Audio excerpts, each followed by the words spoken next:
the adults that are listening, if this is resonating a bit, what are some of the things they can do to talk about it with friends or to make some steps themselves? What do you say? I think that the first thing to take a look at is to recognize that they should stop going on diets. There's no point. Diets don't work.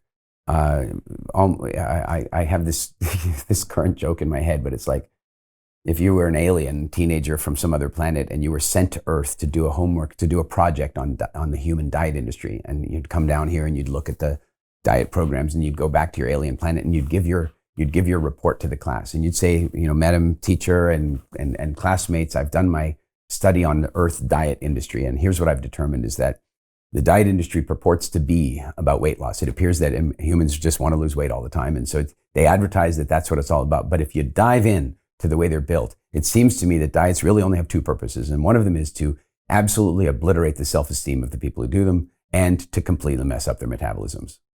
And so what I would say is, if we take a look at what people can stop doing, they should stop calorie counting.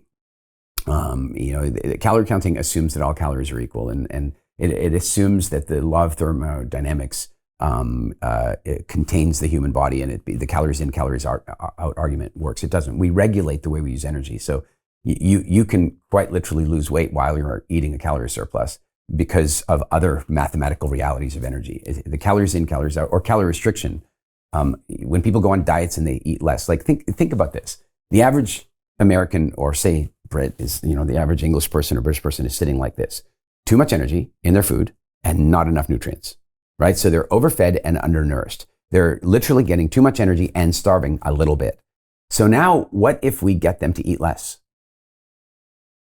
So, okay, they're eating less. They start feeling like they're starving. They feel emotionally deprived, and they're nutritionally starving even worse than they were before, which is going to cause, within 7 to 8 days, it's going to cause a relapse. And generally speaking, they're going to relapse so badly that they start binging. Right. And by the way, the Telegraph did a story about 2 years ago. I think it was on a big, cross-sectional study on the diet industry. And they found that the average person will go on 2 diets a year throughout their lifetime, and they will last on each one for about 6 or 7 days. Okay. And so that they should stop.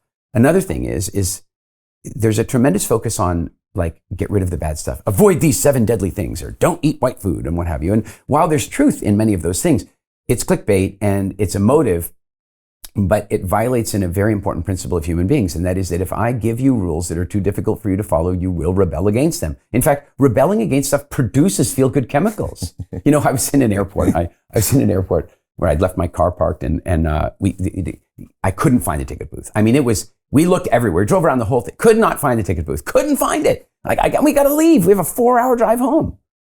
So I just drove out. I drive a Jeep. I just found an exit over the curb, up over the grass, and out on the street. And as we were driving around, that felt really good. Rebellion feels good. So a diet that sets up a wall around you that makes you want to escape the diet, well, immediately there's a problem. What people should focus on is a very core principle. Your health is far more dependent upon you getting your physical needs met than by you eliminating some of the harmful things. If you have a choice between those two things, let's say you can only do one, then I would say you load up on what your body needs. And the positive effect of doing that is that your craving for those other things is often diminished anyway.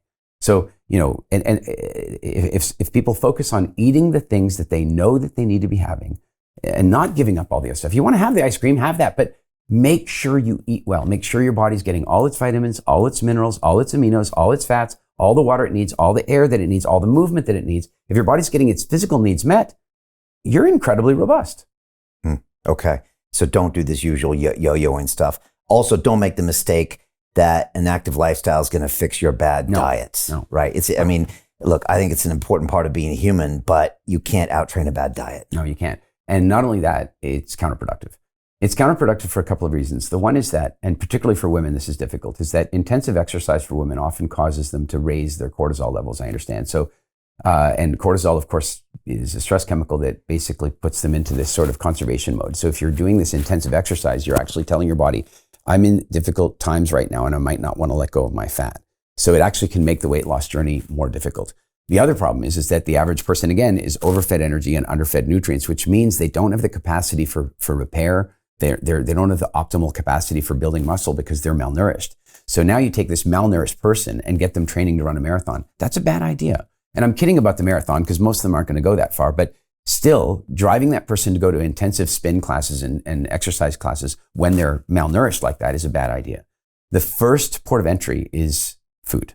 It's all about that. It's food, it's sleep, it's sunlight, it's breathing. Those are the things that it's all built upon. And when you've started to get that balance correct, then absolutely need to move your body. And by the way, there's a very good reason for moving the body that once people understand it, they typically want to do it. And it has nothing to do with exercise. Look, yes, you need exercise. You and I are both in that age category where they're telling us that we have to start losing our muscle mass. No, you don't. You do not need to start losing your muscle mass. So, what we want to do is take an approach that says, that takes an approach that says, I am going to take care of my body's needs. And as a result of taking those needs, I'm going to have optimal health, and I'm going to start to experience cravings in a very different, honest way. And things will very much change by doing that. Yeah, I don't like these narratives that you're losing all of this stuff. I don't know.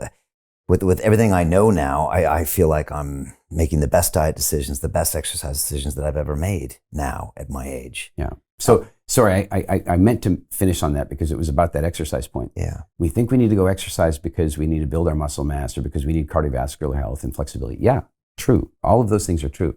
But there's a much bigger reason, in my opinion, and that is going back to the idea of this evolution gap. We evolved a heart and we evolved a diaphragm. Why? Because the urgency of blood flow and airflow and oxygen in the body is immediate. It's an immediate urgency. So we needed pumps for that. So we evolved these pumps. Lymphatic fluid, which is unbelievably important to your health. I mean, it's zooming around your body and cleansing your cells and keeping you clean from the inside. We never evolved a pump for that. And that seems to be a defect of some kind. We clearly need a pump because we're not flowing that lymphatic fluid very well. But it's not a defect. It's a change of civilization. Up until 5 minutes ago, from an evolutionary perspective, you needed to walk 10, 20 miles a day to just meet your most basic food and water requirements. So muscular contraction, muscular use, movement of your body, tissue manipulation caused lymph to move around your body. It caused it. And now we don't have to move because we have Uber Eats. We have a fridge. We don't have to move our bodies. And so as a consequence, we're not moving lymph around very well, and we're not cleansing from the inside very well. And that has serious repercussions. So even if somebody doesn't want to go to the gym, and they don't want to go to the spin class, and they don't want to go and lift, which I think they should be doing many of those things, they need to be moving their body, and not for an hour a day. I mean, that's the other side of it. You go to, well, I've done my hour in the gym. No, that's good for your muscles, but it's not good. You need to move lymph all day. Right. So that's the reason to be doing it. Yeah. Makes me think of Tony Robbins jumping up and down on the thing, moving his lymph, but we can talk about Tony. So Jim Rickards has just recorded a video that's not available to anyone in the public, and he's going to be talking about how this upcoming recession is going to be fast, it's going to be bloody, it's going to be nasty. But at the same time, he's going to show you how you can position yourself to profit from all of this chaos. Now, we've made this video only available to our viewers. Go to londonreal.tv/Jim. Watch that immediately. I can't say enough good things about Jim Rickards. He understands the global economic system better than any guest I've ever had on London Real. His predictions are almost uncannily true, and you can learn how to profit from his vision, from his expertise, and his understanding of economics. So go to londonreal.tv/Jim or click the link below. It's an excellent, excellent look on what's going to happen in the future and how you can position yourself to profit from that. Jim is one of the best in the business, one of my favorite guests on London Real, and he's very, very good at predicting the future and showing us all to profit from it. So click the link, and I hope you enjoy.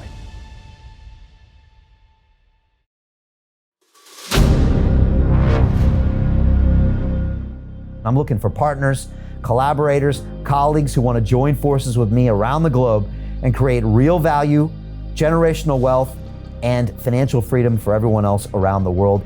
Get involved in the cryptocurrency markets, get involved in the NFT markets. This is your moment. Life all comes down to a few moments. Don't let this pass. Now it's not too late. Next year is going to be too late.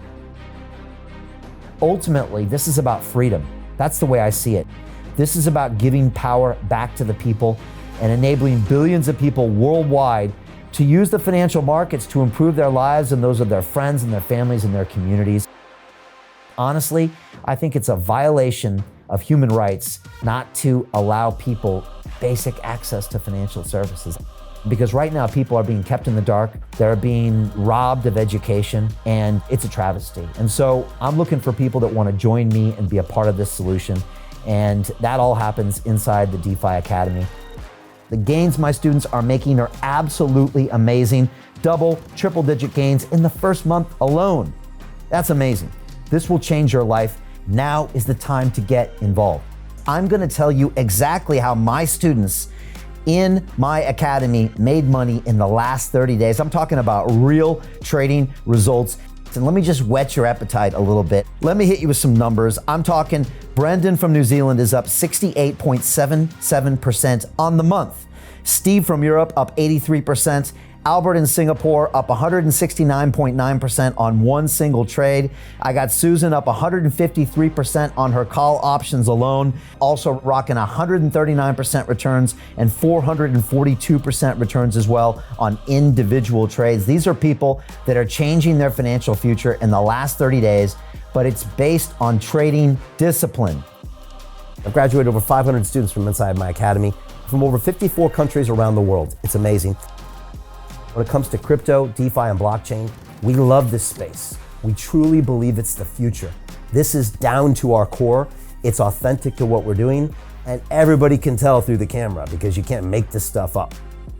If you're watching me now, wherever you are, I implore you, take 60 seconds right now and join my academy. Apply today. Now you've got a chance. Life all comes down to a few moments. What are you going to do? What's the choice that you're going to make?